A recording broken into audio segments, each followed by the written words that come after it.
Hello friends, welcome to our Sayali fashion designer channel आणि मी आहे सायली. तर तुम्हा सगळ्यांचं आपल्या आजच्या नवीन अशा छानशा व्हिडिओमध्ये मी मनापासून खूप खूप स्वागत करते. तर कसे आहात तुम्ही? नक्कीच मस्त आणि मजेत असणार आहात. आणि आज मी तुमच्यासोबत खूपच सुंदर लेटेस्ट ट्रेंडिंग न्यू लुक मधली ब्लाउज डिझाईन शेअर करणार आहे. ऍक्च्युली बऱ्याचदा आपल्याला त्याच डिझाईन बघून कंटाळा येतो. वेगळी युनिक अशी डिझाईन बनवायची असते, पण कशी बनवावी हे सुचत नाही. तर आज खूप छान डिझाईन सांगणार आहे मी तुम्हाला. त्याचबरोबर सगळ्यात महत्त्वाचं, ही जी काही डिझाईन आहे त्याची संपूर्ण कटिंग आणि स्टिचिंग अतिशय सावकाश स्टेप बाय स्टेप आणि खूप काही महत्त्वाच्या फिनिशिंगच्या टिप्स अँड ट्रिक्स सहित मी तुमच्यासोबत शेअर करणार आहे, जेणेकरून तुम्हाला आपला आजचा हा व्हिडिओ बघून फक्त अशी डिझाईन बनवणंच नाही, तर ती प्रॉपर परफेक्ट फिनिशिंग सहित कशी बनवावी तर हे देखील सहजच लक्षात यावं यासाठी.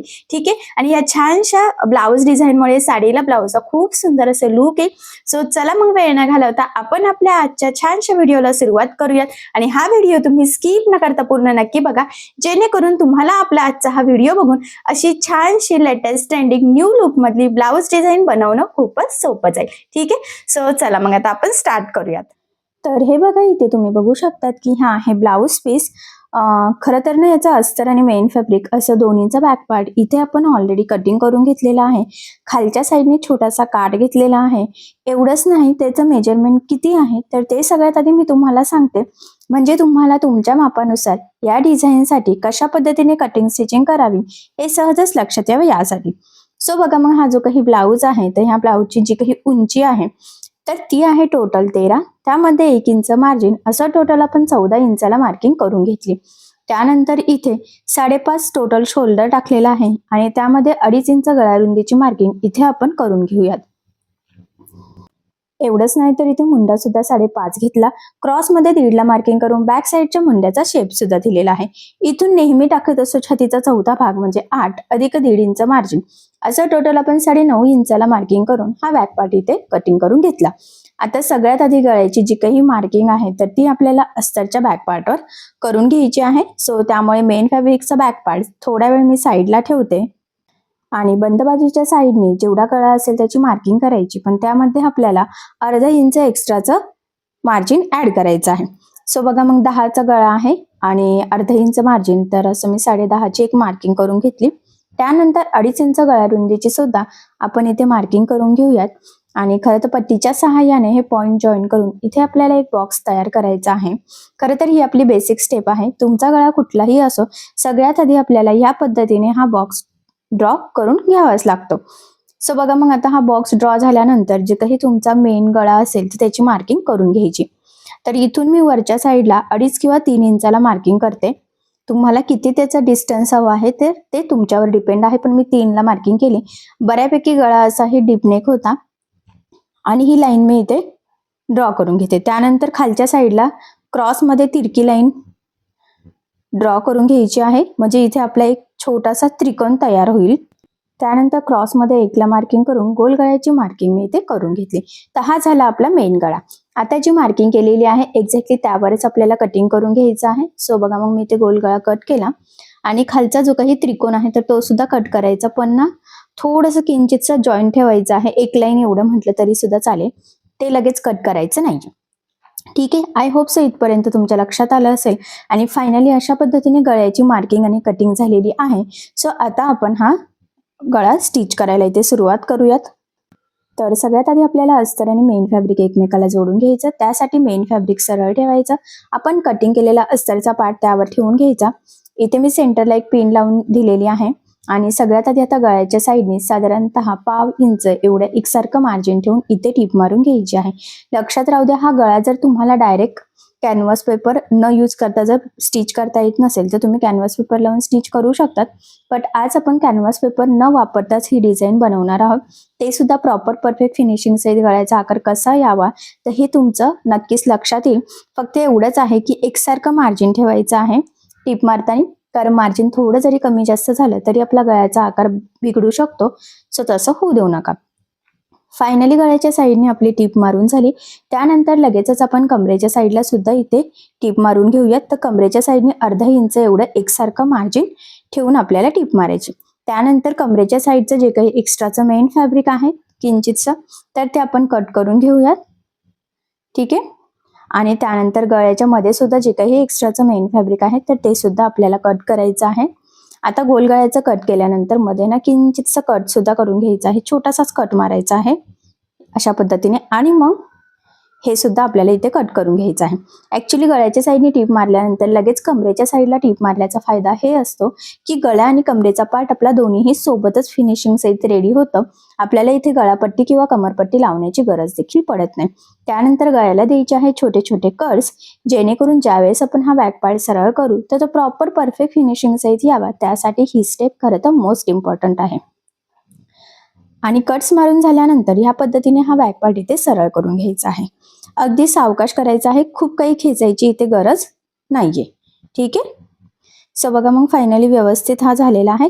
आता काय करायचं, जे काही कानेकोपरे आहेत तर ते अलगद अलगद एखाद्या शार्प गोष्टीने प्रेस करत सरळ करून घ्यायचे आहे, जेणेकरून आपला गळ्याचा आकार अगदी परफेक्ट यावा, आपल्याला जसा हवा आहे तसाच यावा. त्यासाठी ही स्टेप खूप इम्पॉर्टंट आहे. आणि त्यानंतर सगळ्यात आधी आता गळ्याच्या साईडने द्यायची आहे आपल्याला दाबटीप. सो बघा मग लक्षात राहू द्या, दाबटीप देताना आपला जो काही अस्तरचा आतला कपडा आहे तर तो वरती दिसणार आहे, जेणेकरून आपली फिनिशिंग बिघडायला नको. सो फिनिशिंगसाठी ही खूपच महत्त्वाची टिप आहे, तर ही तुम्ही आवर्जून फॉलो करायची आहे. तर बघा मग मी अगदी व्यवस्थित सावकाश इथे दाबटीप देऊन घेत आहे, कारण आता आपण जशी दाबटीप देणार आहोत त्यावरच आपला संपूर्ण गळ्याचा आकार डिपेंड आहे. सो बघा मग अगदी व्यवस्थित काळजीपूर्वक मी इथे दाबटीप देते. आणि असंही संपूर्ण कटिंग स्टिचिंग करताना खूप काही महत्त्वाच्या फिनिशिंगच्या टिप्स अँड ट्रिक्स मी तुमच्यासोबत शेअर करणार आहे, तर त्या तुम्ही आवर्जून फॉलो करायच्या. सो बघा फायनली परफेक्ट फिनिशिंग सहित गळा रेडी झाला.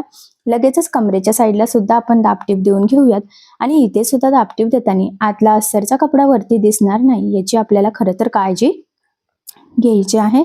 आणि बघा मग फायनली अगदी परफेक्ट प्रॉपर फिनिशिंग सहित गळा आणि कमरेचा पार्ट रेडी झाला. त्यानंतर आता आपल्याला इथे अस्तर आणि मेन फॅब्रिक एकमेकाला जोडून घ्यायचं. खरं तर जोडताना जेवढं शक्य आहे तेवढं कमीत कमी मार्जिन पकडायचं आहे, कारण हे मार्जिन आपण कटिंग करताना कुठेही कॅल्क्युलेट केलेलं नसतं. त्याचबरोबर जोडताना कुठे गोळा होणार नाही, तिरकं जाणार नाही, फुगा येणार नाही, तर या छोट्या मोठ्या गोष्टींची सुद्धा आपल्याला काळजी घ्यायची आहे. आणि फायनली आपला हा बॅक पार्ट इथे रेडी झाला. त्यानंतर जे काही एक्स्ट्राचं आहे तर ते आपण इथे कट करून घेऊयात आणि परफेक्ट असा बॅक पार्ट रेडी करून घेऊयात. कारण तुम्हाला सगळ्यांनाच माहीत आहे, अस्तरवर आपण परफेक्ट कटिंग करत असतो, पण ब्लाऊज पीसचा कपडा आपण थोडंसं एक्स्ट्राचं मार्जिन ठेवून कटिंग करतो. म्हणूनच गळा आणि कमरेचा पार्ट रेडी झाल्यावर एक्स्ट्राचा कट करून परफेक्ट बॅक पार्ट रेडी करायचा, जेणेकरून पुढची डिझाईन बनवणं आपल्याला इझी जाईल. सो बघा किती छान प्रॉपर फिनिशिंग सहित हा पार्ट रेडी झालेला आहे. सध्या हा पार्ट मी साईडला ठेवते आणि याला कॉन्ट्रास्ट मॅचिंग असा प्लेन ग्रीन कलरचा कपडा घेतलेला आहे. सगळ्यात आधी सिंपल असं फोल्ड करून अगदी बारीक टीप इथे मी देऊन घेतलेली आहे. आणि ह्या कपड्याच्या आता ह्या पद्धतीने छोट्या छोट्या प्लेट्स टाकत आपल्याला इथे टीप मारून घ्यायची आहे. हे मी किंचितसं कट करते म्हणजे ते व्यवस्थित सेट व्हावं यासाठी. ठीक आहे. आणि मी म्हटल्याप्रमाणे आपल्याला इथे छोट्या छोट्या प्लेट्स टाकत साईडला टीप मारून घ्यायची आहे. आणि नंतर मग आपण इथे इस्त्री करून त्या प्लेट्स व्यवस्थित सेटही करून घेऊयात, कारण की कसं ना कपड्यावर डिपेंड असतं. काही कपड्यांवर प्लेट्स लवकर पडतात, काही कपड्यांवर लवकर पडत नाही. तर हा कॉन्ट्रास्ट असा मी थोडासा कपडा घेतलेला आहे. हा साडीतला पण कपडा नाहीये आणि ब्लाऊज पीस मधला पण नाहीये, फक्त त्याला काठाला मॅच होत होता. सो असं तुम्ही थोडासा फॅब्रिक यूज करू शकता. ठीक आहे. एक साईडच्या प्लेट्स टाकून झाल्यानंतर त्याच प्लेट्स दुसऱ्या साईडला सुद्धा अगदी व्यवस्थित सेट करत टीप मारून घ्यायची आहे. खरं तर आता आपल्याला ह्या ज्या काही प्लेट्स आहे ना तर त्या अगदी व्यवस्थित काळजीपूर्वक सेट करायच्या आहे. मी म्हटल्याप्रमाणे काही फॅब्रिकवर म्हणजे काही कापडावर प्लेट्स अगदी परफेक्ट पटपट टाकल्या जातात आणि काही फॅब्रिकवर टाकल्या जात नाही. तर हे जे काही कापड आहे ना यावर पण तसंच होत आहे, प्लेट्स व्यवस्थित सेट होत नाहीये. पण मी थोडं थोडं धरून कडेने टीप मारली. त्यानंतर आता मध्यभागी एक टीप मारूयात, म्हणजे त्या प्लेट्स व्यवस्थित राहाव्या खरं तर यासाठी. आणि मग इस्त्रीने आपण प्रेस करून घेऊयात. ठीक आहे. सो म्हणून मग मी इथे सगळ्यात आधी मध्यभागी टीप देऊन घेते, कारण की जर डायरेक्ट इस्त्रीने पण करायला गेलं तरी सुद्धा ते व्यवस्थित सेट होऊ शकत नाही. आता बघा त्या व्यवस्थित सेट झालेल्या आहे. ठीक आहे. आणि इस्त्रीने अजून थोडंसं प्रेस केलं की त्या अगदी परफेक्ट अशा सेट होऊन जातील. सो त्यामुळे मग मी इस्त्रीने थोडंसं इथे प्रेस करून घेते. सो बघा मग अगदी व्यवस्थित परफेक्ट अशा ह्या सेट झालेल्या आहेत. आणि आता हा तयार झालेला छोटासा पॅच आपल्याला इथे लावून घ्यायचा आहे गळ्याला. कडेचं मी कट करून घेते. खरं तर याला अस्तरही जोडून घ्यायचं आहे आपल्याला, म्हणजे हे जे काही प्लेटेड पार्ट्स आहे ना त्यासाठी. आणि बघा मग आता आपण तो ह्या पद्धतीने इथे लावून घेऊयात. टीप मारलेला सेंटर पॉईंट अगदी सेंटरला येईल याची काळजी घ्यायची आणि तो व्यवस्थित सेंटरला यावा. खरं तर यासाठी मग मी व्यवस्थित तो ठेवून घेतला. सुरुवातीला डबल टिप देऊन लॉक करायचं आहे आणि त्यानंतर कडेने अगदी व्यवस्थित सावकाश आपल्याला टिप मारायची आहे. टीप मारताना गळ्याचा आकार चेंज होणार नाही. आपण हा तयार केलेला प्लेटेड पार्ट जो आहे तर तो वरखाली वगैरे व्हायला नको, तर याची सुद्धा आपल्याला काळजी घ्यायची आहे. सो अगदी व्यवस्थित काळजीपूर्वक आपल्याला हा पार्ट इथे जोडून घ्यायचा आहे. ठीक आहे. आणि खरं तर इथे शेवटी सुद्धा डबल टिप देऊन आपल्याला लॉक करायचं आहे, जेणेकरून तिथे शिलाई निघायला नको. सो बघा किती छान परफेक्ट असा आपण हा प्लेटेड पार्ट इथे लावून घेतलेला आहे. आता यानंतर इथे आपल्याला एक लेस लावायची आहे. खरं तर तुम्ही तुमच्या आवडीनुसार कुठलीही लेस इथे यूज करू शकतात, बट इथे मी गोल्डन आणि ग्रीन कलरच्या कॉम्बिनेशनची लेस घेतली, जेणेकरून आपली डिझाईन अजूनच छान अशी उठून दिसावी. यासाठी तुम्हाला जर सिंपल गोल्डन यूज करायची असेल तर करू शकतात, किंवा 2 कलर कॉम्बिनेशन मध्ये साडीला मॅच होणारी सुद्धा छान अशी लेस तुम्ही नक्कीच यूज करू शकता, जेणेकरून आपली डिझाईन अजूनच उठून दिसावी. किंवा गोल्डन मध्ये सुद्धा खूप साऱ्या डिझायनर लेसेस अवेलेबल आहेत, तर तुम्ही त्या सुद्धा यूज करू शकता. सो बघा सगळ्यात महत्त्वाचं म्हणजे लेस लावताना गळ्याचा आकार जिथे कानेकोपऱ्यामध्ये चेंज होतोय, जिथे शार्प आहे तिथे व्यवस्थित लेस फोल्ड करून आपल्याला लावायची आहे, जेणेकरून गळ्याचा आकार आपल्याला बिघडायला नको. कारण बऱ्याचदा काय होतं, गळ्याचा आकार असा खूप सुंदर येतो, पण योग्य पद्धतीने लेस न लागल्या गेल्यामुळे आपल्या गळ्याचा आकार बिघडतो. सो तसं होऊ देऊ नका. सो म्हणूनच मग अगदी व्यवस्थित सावकाश आणि सगळ्यात महत्त्वाचं म्हणजे काळजीपूर्वक इथे आपल्याला ही लेस लावून घ्यायची आहे. एक्स्ट्राची मी इथे कट करते आणि सगळ्यात महत्त्वाचं म्हणजे लेसला दुसऱ्या साईडने सुद्धा टिप देऊन घ्यायची. त्याचे 2-3 फायदे असतात. सगळ्यात महत्त्वाचं म्हणजे लेस पॅक लागली जाते, ती वरती तरंगत सुद्धा नाही. आणि त्याहीपेक्षा मोस्ट इम्पॉर्टंट म्हणजे फिनिशिंग देखील खूपच सुंदर येते. सो त्यासाठी तुम्ही आठवणीने लेसला दुसऱ्या साईडने सुद्धा टिप देऊन घ्यायची. ठीक आहे. सो बघा किती छान परफेक्ट प्रॉपर फिनिशिंग सहित लेस लावून झाली. त्यानंतर बॅक साईडला टक्स टाकूयात. सो सेंटर पासून 4.5 आणि उभा 4 इंचाच्या टक्स पॉईंटची मार्किंग करून घ्यायची आहे. जी मार्किंग केली त्यावर ह्या पद्धतीने फोल्ड करून तिरका अर्धा इंच एवढं मार्जिन ठेवत टक्स टाकून घ्यायचं आहे. आणि टक्सला सुद्धा डबल टिप द्यायची, जेणेकरून टक्स आपले लवकर खराब व्हायला नको. आणि जर परफेक्ट टक्स असतील तर फिटिंगला ब्लाऊज खूप सुंदर बसतो, त्यामुळे परफेक्ट टक्स टाकणं सुद्धा खूपच गरजेचं आहे. आणि बघा मग फायनली अगदी परफेक्ट असे दोन्ही साईडनी टक्स टाकून झालेले आहेत. त्यानंतर आता आपल्याला इथे नॉट लावायचा आहे. तर मी रेडीमेड गोल्डन कलरचं नॉट घेते. एका ब्लाऊजसाठी 1 मीटर नॉट सफिशियंट असतात. आता याला आपण सिंपल असे फॅब्रिकचे लटकन बनवूयात. जर तुम्हाला रेडीमेड लटकन लावायचं असतील तर तुम्ही ते लावू शकतात. सो बघा मग मी ते 2 चौकोन तयार करून घेतले. या पद्धतीने डबल फोल्ड करायचं आहे. सुरुवातीला डबल टिप द्यायची आणि लास्टला सुद्धा थोडंसं फोल्ड करून आपल्याला ते लावून घ्यायचं. त्यानंतर एक्स्ट्राचं मी कट करून घेतलं. सेम त्याच पद्धतीने दुसऱ्या साईडने सुद्धा आपण तसंच करून घेऊयात. खरं तर सिंपल त्रिकोणी लटकन आहे, पण प्रॉपर फिनिशिंग सहित बनवण्याची ही सगळ्यात सोपी पद्धत आहे. सो याचं सुद्धा बघा एक्स्ट्राचं कट केलं आणि आता मी हे सरळ करून दाखवते. किती छान बघा गोलाकार मस्त असे त्रिकोणी लटकन आपले कोनसारखे तयार झाले.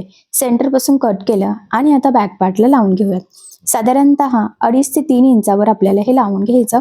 लावताना डबल टिप देऊन लॉक करायचं, जेणेकरून तिथून शिलाई निघायला नको.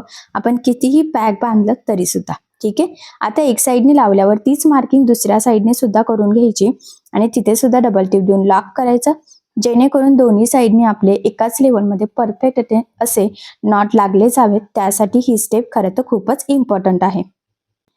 त्यानंतर इथे जो काही आपण प्लेटेड पॅच बनवलेला आहे तिथे आपल्याला गोल्डन मनी लावायचे आहे. मनीमध्ये खूप साऱ्या साईजेस असतात, तर मी मीडियम साईजचे मनी इथे लावून घेत आहे.